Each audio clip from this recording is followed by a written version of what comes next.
Ésaïe, chapitre 33. Malheur à toi qui ravage et qui n'a pas été ravagé, qui pille et qu'on n'a pas encore pillé. Quand tu auras fini de ravager, tu seras ravagé. Quand tu auras achevé de piller, on te pillera. Éternel, aie pitié de nous. Nous espérons en toi. Sois notre aide chaque matin et notre délivrance au temps de la détresse. Quand ta voix retentit, les peuples fuient. Quand tu te lèves, les nations se dispersent. On moissonne votre butin, comme moissonne la sauterelle. On se précipite dessus comme se précipitent les sauterelles. L'Éternel est élevé car il habite en haut. Il remplit Sion de droiture et de justice. Tes jours seront en sûreté. La sagesse et l'intelligence sont une source de salut. La crainte de l'Éternel, c'est là le trésor de Sion. Voici, les héros poussent des cris au dehors, les messagers de paix pleurent amèrement, les routes sont désertes, on ne passe plus dans les chemins. Il a rompu l'alliance, il méprise les villes, il n'a de respect pour personne. Le pays est dans le deuil, dans la tristesse. Le Liban est confus, languissant, le Saron est comme un désert, le Basan et le Carmel secouent leur feuillage. Maintenant je me lèverai, dit l'Éternel, maintenant je serai exalté, maintenant je serai élevé.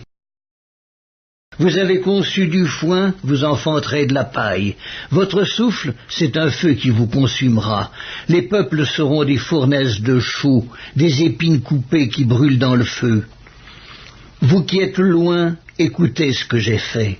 Et vous qui êtes près, sachez quelle est ma puissance.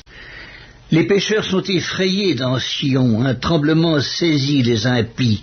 Qui de nous pourra rester auprès d'un feu dévorant? Qui de nous pourra rester auprès de flammes éternelles? Celui qui marche dans la justice et qui parle selon la droiture, qui méprise un gain acquis par extorsion, qui secoue les mains pour ne pas accepter un présent, qui ferme l'oreille pour ne pas entendre des propos sanguinaires et qui se bande les yeux pour ne pas voir le mal, celui-là habitera dans des lieux élevés. Des rochers fortifiés seront sa retraite. Du pain lui sera donné, de l'eau lui sera assurée. Tes yeux verront le roi dans sa magnificence, ils contempleront le pays dans toute son étendue. Ton cœur se souviendra de la terreur. Où est le secrétaire? Où est le trésorier? Où est celui qui inspectait les tours?